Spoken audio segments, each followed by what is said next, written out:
October baseball is finally here. A lot of interesting stuff has been going on so far in this wild card series. Who stay alive and who will go home? As well as there's stories in the NBA. The Draymond Green, Jordan Poole situation. How the Warriors will deal with that. Up next on Sports News Flash at 12.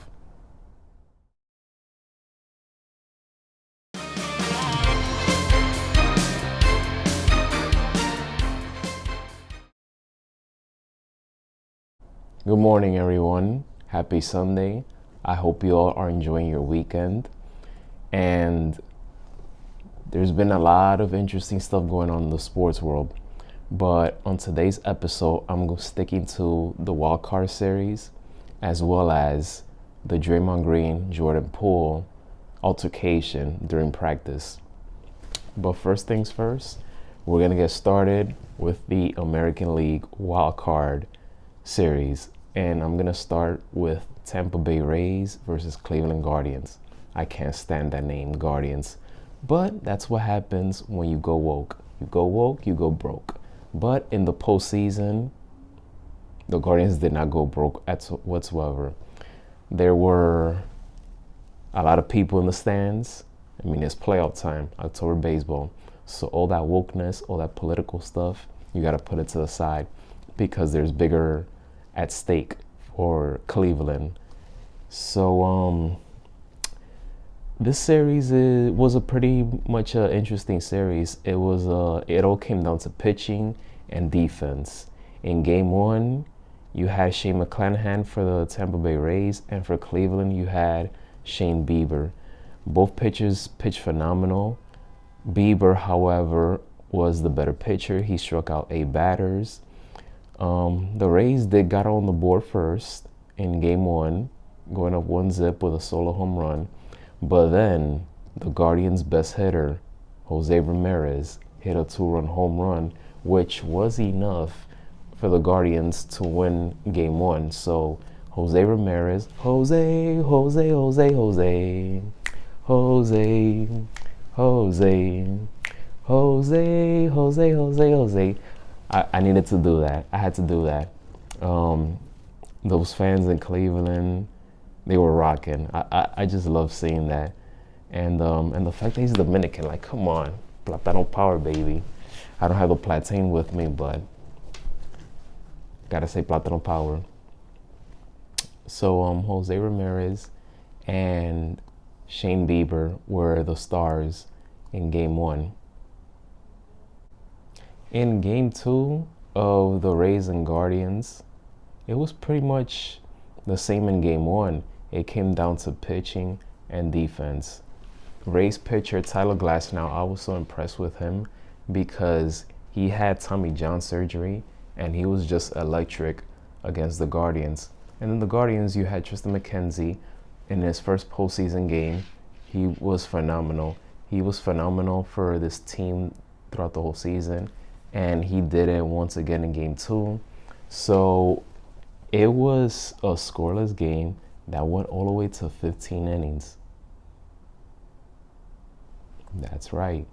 You heard me well. 0-0 all the way to the 15th inning until a Guardians rookie named Oscar Gonzalez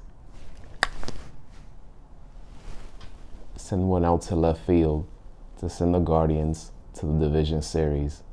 And the Guardians swept the Rays 2-0, and they will meet the New York Yankees, my New York Yankees, for the 4th time in the division series since 1997. The Yankees have the matchup that they won. However, Cleveland has been red hot in the second half. So I wouldn't call Cleveland an easy opponent, but it's going to be a fascinating matchup. And I love the matchups between the Yankees and Indians. In 97, the Indians won in 5 games. 2007, the Indians won in 4 games.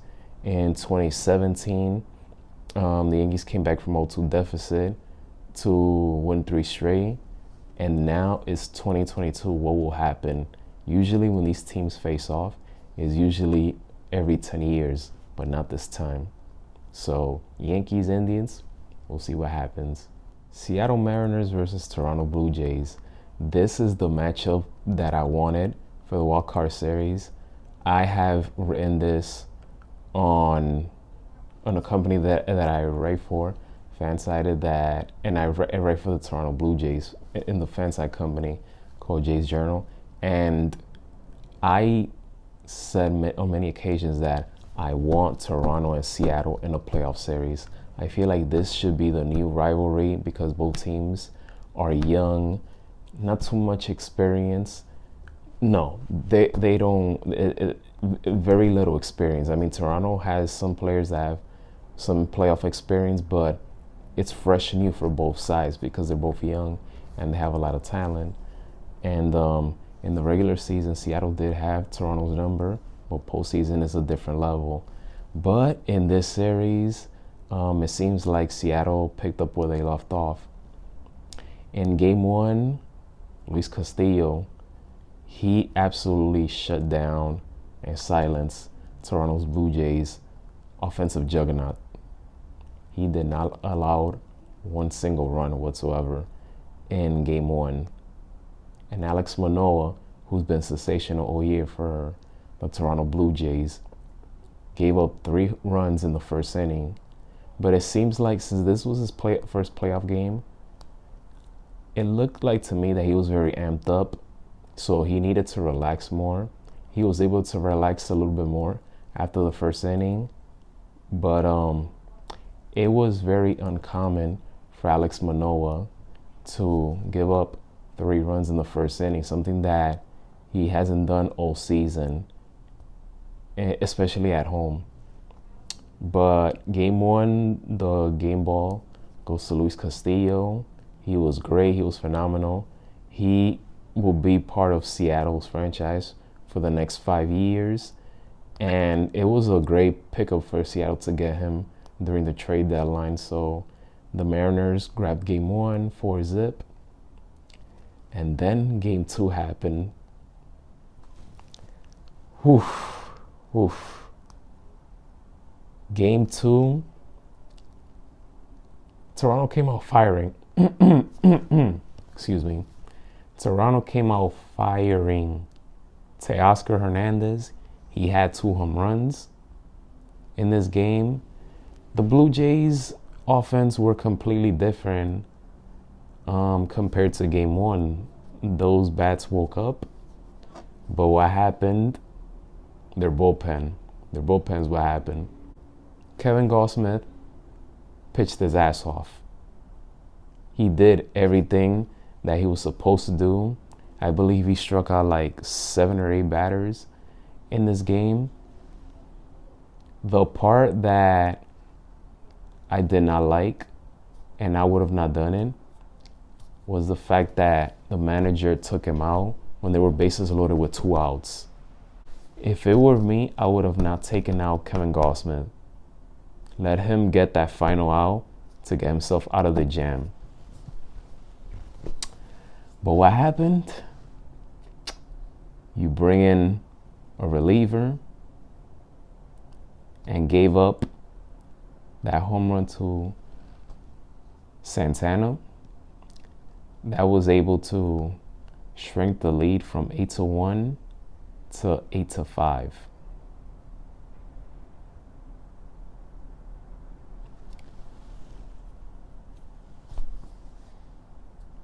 And then the Mariners were able to come back from a 7-run deficit. And then they grabbed the lead in the 9th. After the Mariners tied the game in the top of the 8th inning, I knew that the Blue Jays were toast. Momentum had shifted. Confidence was shot. Momentum was shot.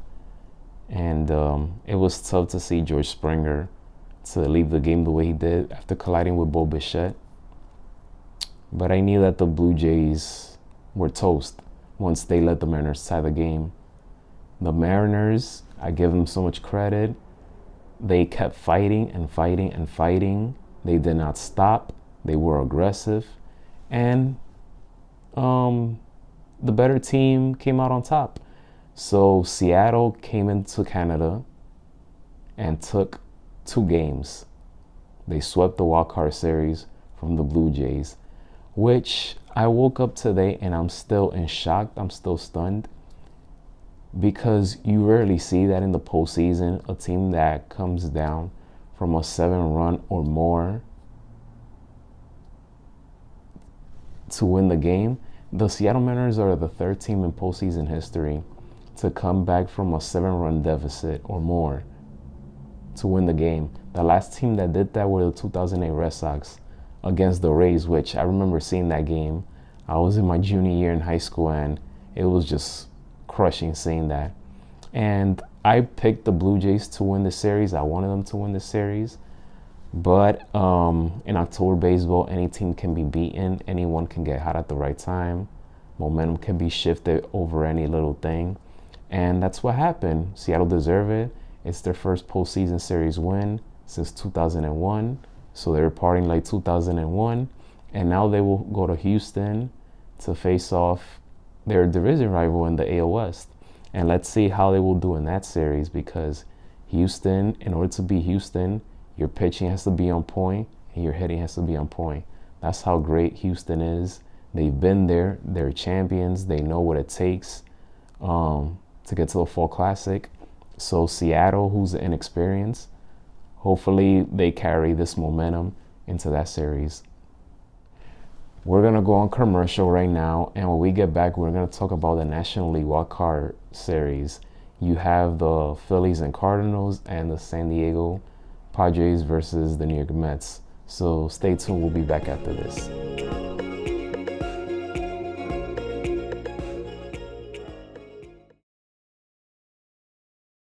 What did you do? My bad. Once the zombie apocalypse happens, let's see how you act. Look, I'm not gonna kill someone I care about. I have my ways. What happened?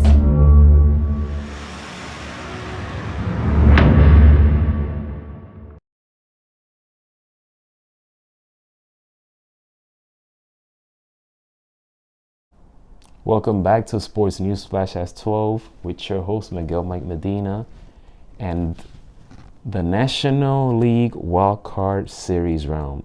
Let me go with Philadelphia and St. Louis first. St. Louis, they won the division, the NL Central Division, and this was the right matchup for them. The Cardinals was really going to match well with San Diego or the Mets in the Wild Card Series. So I feel like this is the matchup that they needed, the Phillies. But it just didn't work out for them. In Game 1, first of all, Cardinals' offense were abysmal throughout this whole series. Their best 2 hitters are Renato and Goldschmidt, who are NL MVP candidates. They did not answer the bell in this series whatsoever. In Game 1, after a pinch hit home run by the Cardinals, I'm forgetting the guy's name, they went up 2-zip. But the highlight of Game 1 was the top of the 9th inning. Phillies rallied back, scoring 6 runs. Gene Segura was the one who I feel that was the one who set the tone for cashing in those early runs in the top of the 9th inning. And Busch Stadium was absolutely in silence. They were in shock. They were not accustomed of seeing this. Why? Because the Cardinals are 93-0 entering in the 9th inning with the lead in the postseason. And the Philadelphia Phillies broke that undefeated record, undefeated streak. It was just amazing how the Phillies, without a home run, they kept putting the ball in play and keeping the lines moving. And that's how you win championships. Pitching wins titles, but if you're able to put the ball in play and keep the lines moving and play defense, forget about it. And that's what the Phillies did in this series. Their pitching was phenomenal. Game 1, you had Zach Wheeler, who was magnificent, and their lineup were very disciplined and consistent, especially in that ninth inning.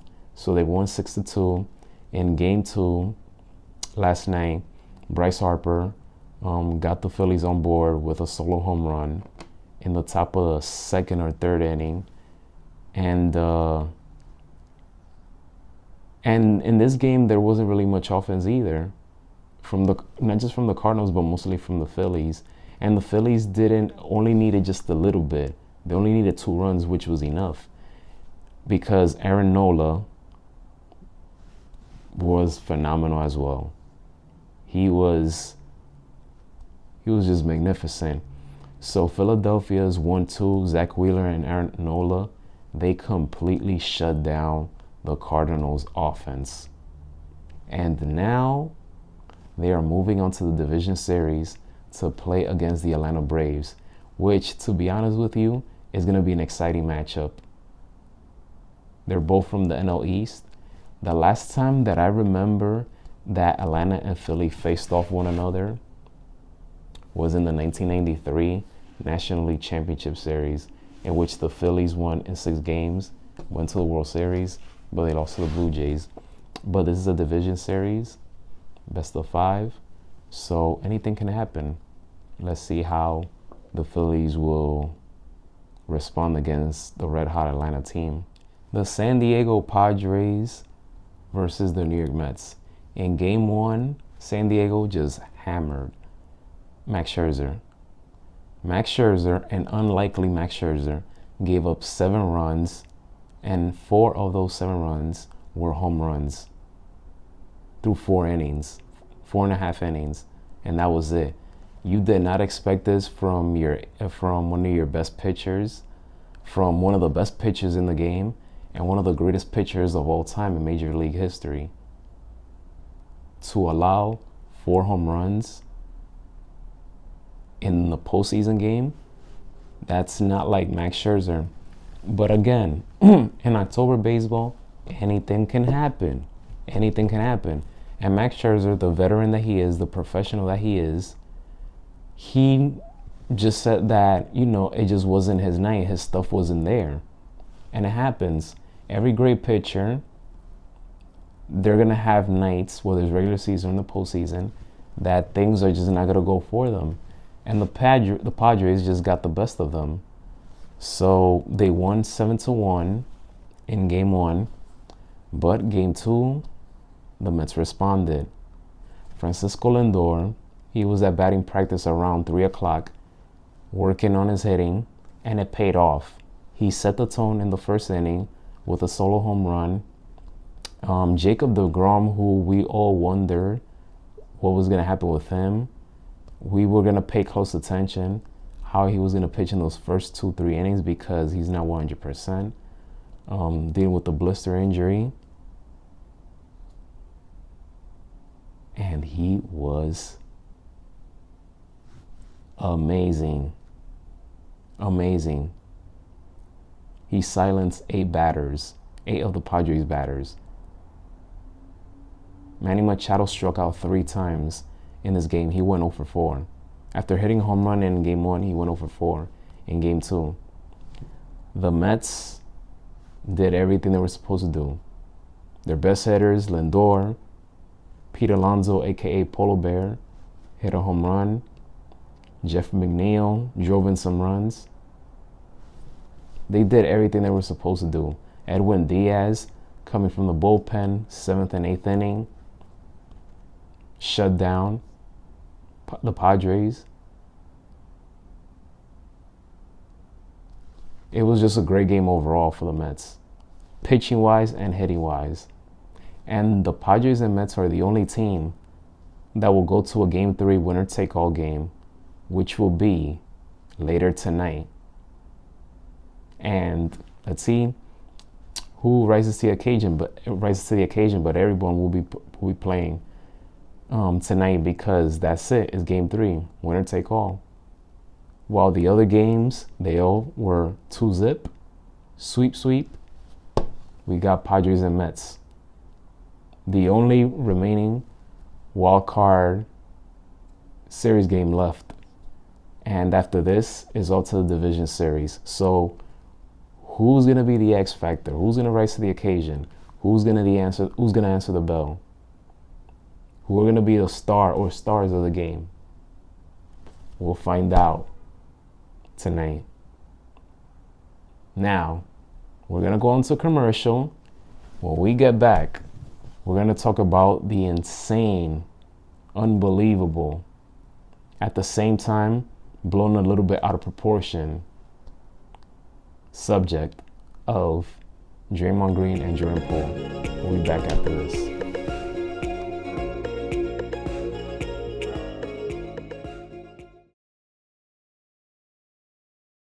About a week ago or so, I found this gold watch on the ground in Little Island. It's a brand new watch? No, not really. What should I do? You want to confide in your favorite cousin? Well, I see.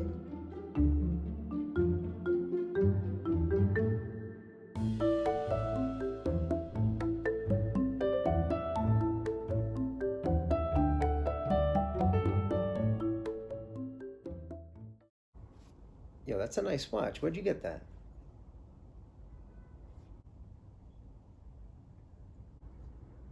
What?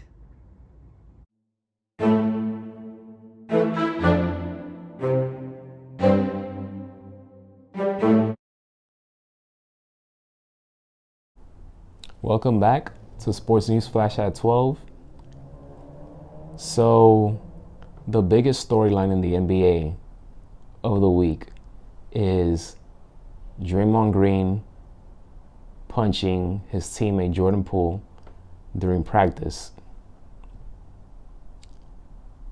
Let me tell you why it is blown out of proportion in one way. This happens all the time. There's always fights in practice. You always hear about it. It happened so many times. Michael Jordan whacking Steve Kerr in the face back in the 90s, but there was no social media, no cell phones. Bobby Portis punching Marichich. This was when Bobby Portis was with the Chicago Bulls. There's just been so many times. Kobe himself had, intense practice battles with his teammates. This happens, Jordan, Kobe, and then the names goes on and on. Excuse me, this has happened before many times. But here is the issue. The video got leaked.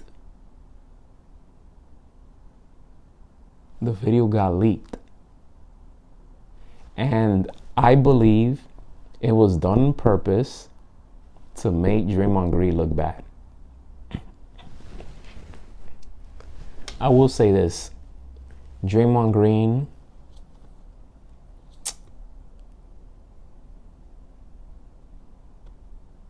he has a reputation of being emotional to the point where it can hurt his team. The 2016 NBA Finals, the 2016 Western Conference Finals, when he kicked Steven Adams in midsection. His emotions can cause games, can hurt his team. But at the same time, Draymond Green, I like his leadership when he uses it the right way. And he is a terrific defender.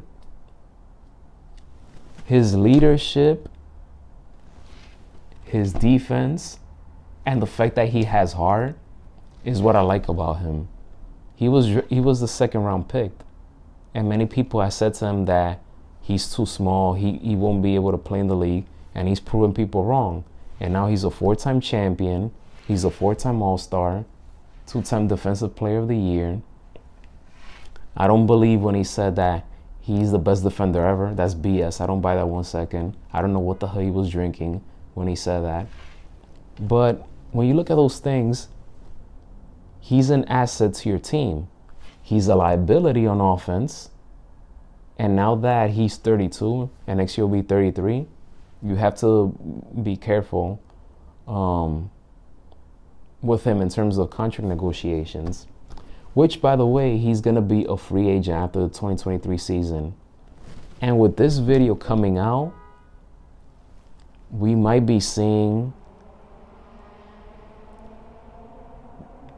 the beginning of the end of Draymond's time with Golden State,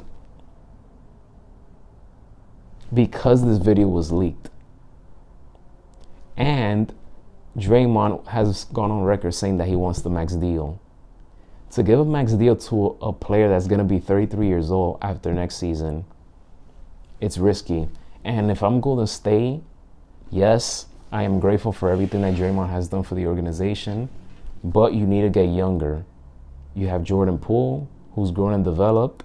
You got to focus on Wiseman. You got to focus on Kuminga. You got to focus on all these young players that Golden State is very good at developing. You got to get younger because Curry's not getting younger, Klay Thompson's not getting younger, Draymond's not getting younger. So you got to think about long term ahead, not short term. You got to think about long term if you want to continue to win championships.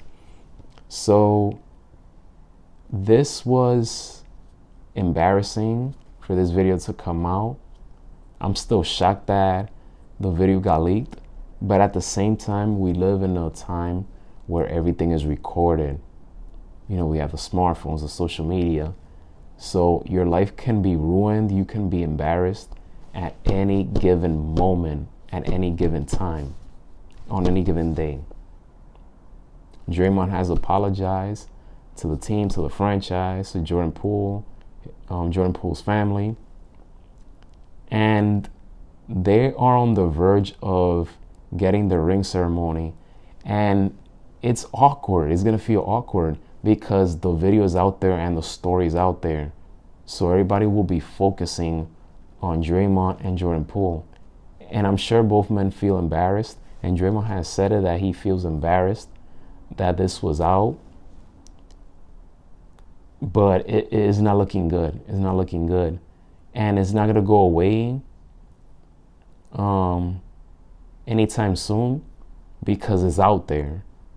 So it's going to be interesting to see how the season will play out. They are title favorites. Everyone is pretty much back. You still have your core guys there. The competition will be tougher, I'll tell you that, in the Western Conference, because the Clippers, you know, a healthy Clipper squad might have something to say about that. Memphis Grizzlies, they're growing up fast, and they're not going anywhere. So the competition will be tougher than ever. And it's just very unfortunate that this video came out. But like I said, and I'm gonna repeat it again, whoever leaked it did it on purpose to make Draymond look bad. And yes, Draymond is a person that runs his mouth a little bit too much for a guy that puts up triple single numbers and who's not even the first, second, or even third best player on the team.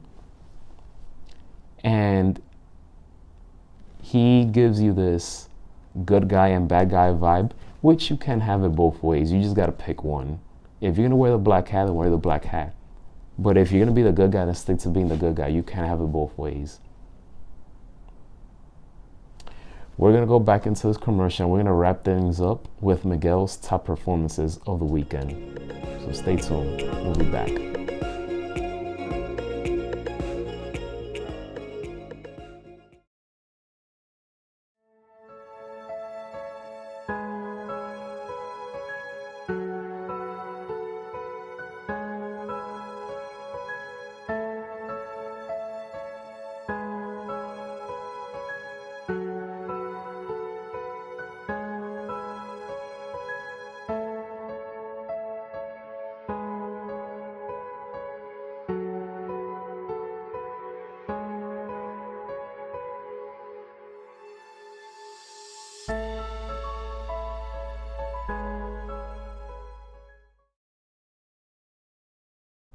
It's time for Miguel's top performances of the weekend, and here are some of my picks for the weekend.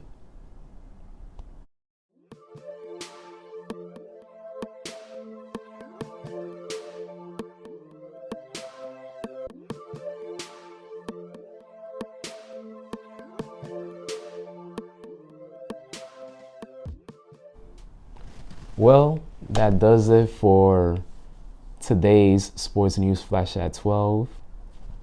And as always, guys, feel free to email me for feedback or anything like that, and I'll take a look at it. I'll get back to you, and hope you all enjoy the rest of your weekend. Have a safe and blessed Sunday. I love Sundays because they're so calm and relaxing, especially in the fall season that we're in right now. Enjoy NFL Sunday. Enjoy Game 3 of San Diego Padres versus the Mets. And always remember, guys, have God in your heart. Your life will be better. I'm not trying to preach to you or anything like that, but every new day, you gotta treat, like my mindset is, today will be better than yesterday. That's why I always wake up with positivity, with a lot of energy, and try to motivate those, whether it's through video or just in general. So enjoy the rest of your Sunday, and I'll see you again next Sunday.